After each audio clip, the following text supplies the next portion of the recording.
Let me instantly turn around here and compete with the previous paragraph and begin talking about adding details into the skull, though I have my reasons for doing this, of course. Let's talk about temple veins, how to make them, why we should consider making them, and how to justify, or how I justify making them considering what I just said above.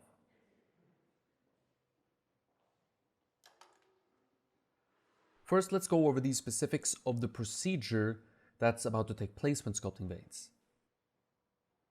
To a large extent, there are going to be parallels to everything else I do here, of course. We're not reinventing the wheel just because we are working on some more detailed aspects of our sculpture. So first we have to draw out the veins using any sort of fine drawing tool. Since the shape we are about to make is so small, we don't really need to represent it in clay before committing to a shape design. We can kind of create our shape design directly on the surface of the sculpture using drawing on the clay. Notice how the angle breaks are many, how the drawing has very little internal logic or structure to it. This is important since we are not attempting to represent something that is structurally sound here, but rather something that has liquid flowing through it. Veins will have different shape and design to them depending on where we look for them and who we are looking at and what pose they're in. For example, certain veins running through the arms and the hands will have much less of a broken up shape design compared to a temple vein, which are going to seem much more random and wild.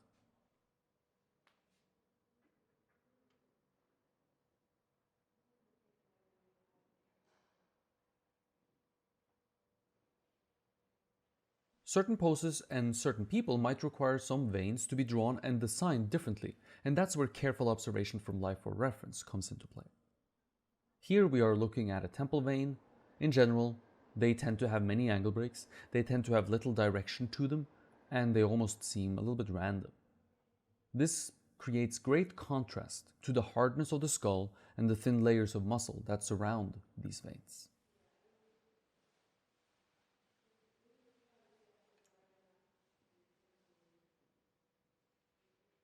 With the shape design settled, which doesn't need to be a drawn out process by the way, it can happen pretty quickly, the next step arrives, and that is a step we've seen before: reinforcing your drawing with clay.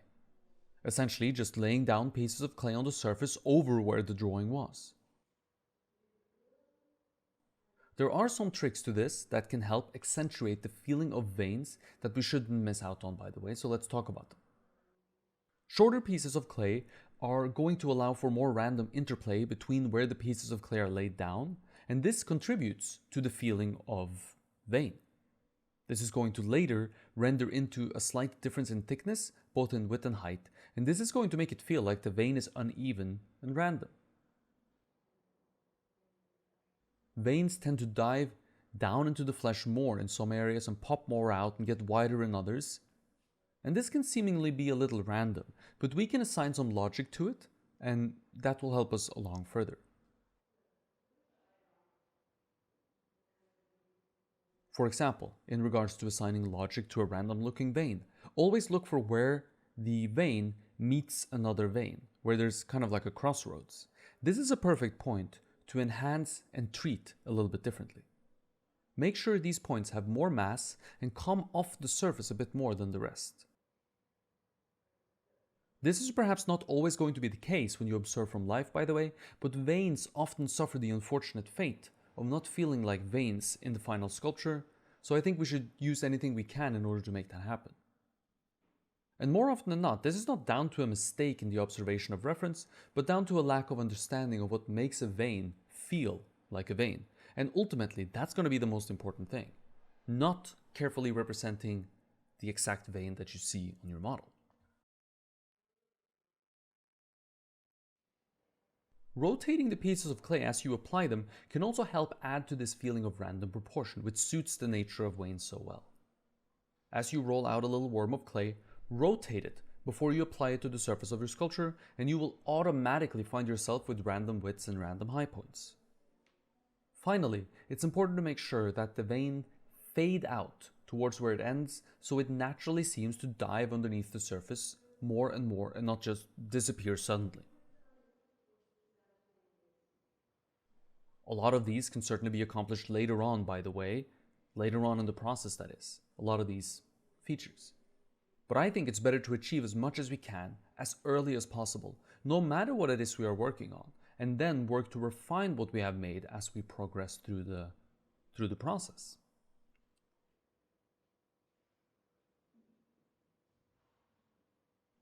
I don't like to fight with something to turn it into what I want it to be, which is usually going to be a fight that will last all the way through to the end. Working that way is more stressful and more difficult than it needs to be. So it's nice if we can solve a lot of these issues early on, which is what we have just done. It's going to make everything else that happens afterwards much easier to deal with.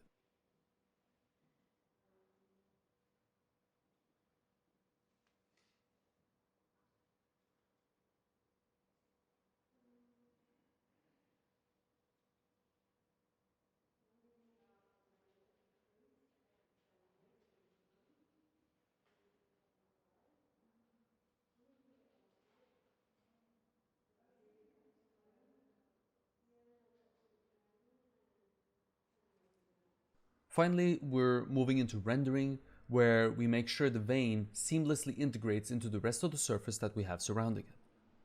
This is a delicate balance because veins will very often seem to take up too much attention when they really need to take up very little attention. Our eyes are so attuned to see color. Veins will often have a slightly different color than the rest of the skin, a more bluish or greenish hue, and we will often attribute this change in color to a change in value.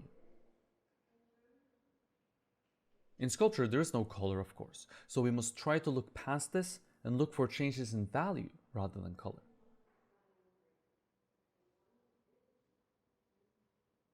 Same problem pops up in lips all the time with beginning sculptors. The lips are of course red and surrounded by skin color. Because they are red and stand alone as red, we instantly attribute a sharp plane shift to where the red meets the skin color. But this is not the case when we carefully observe what is happening. The transition from red lips to skin color is extremely gradual and a soft turning form. There are no sharp plane changes to be seen usually. So in sculpture, we must look past color and see how a form actually turns. Then we have to accomplish this goal convincingly without the use of color, of course.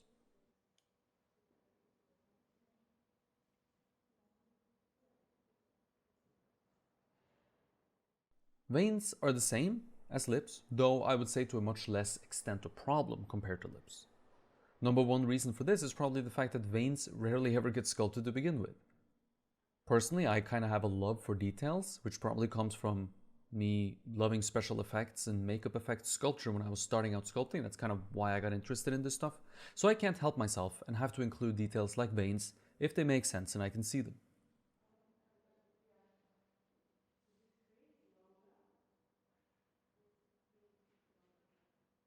Procedurally, the rendering step is very simple, I think.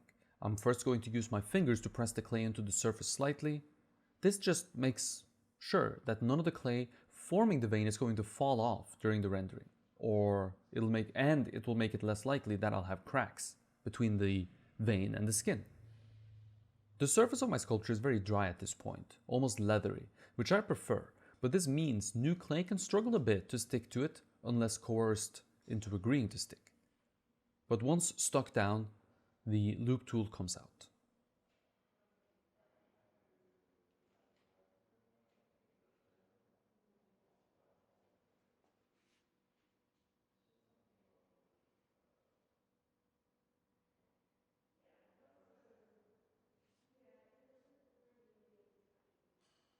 And it's a fairly simple matter of letting my rakes and loops dance lightly over the surface and take down any sharp edges and transitions and slowly blend the vein into the surface of the clay. This certainly requires a delicate hand that works really carefully. A heavy hand is not really a problem when it comes to sculpture for the most part, in my opinion, or it doesn't have to be, but I think it would be tricky to do things like this with a heavy hand. Unfortunately, the only way to get a light hand is to practice.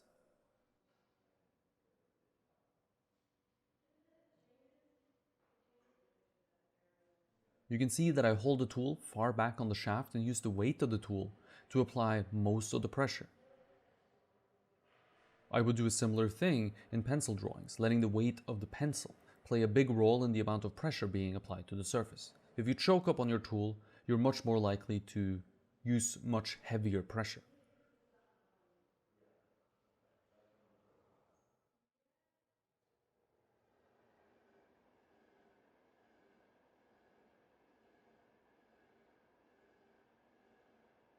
Holding far back on the tool and using the weight of the tool to apply pressure to the surface is probably why I once made the shift from using mostly metal tools to using wood tools.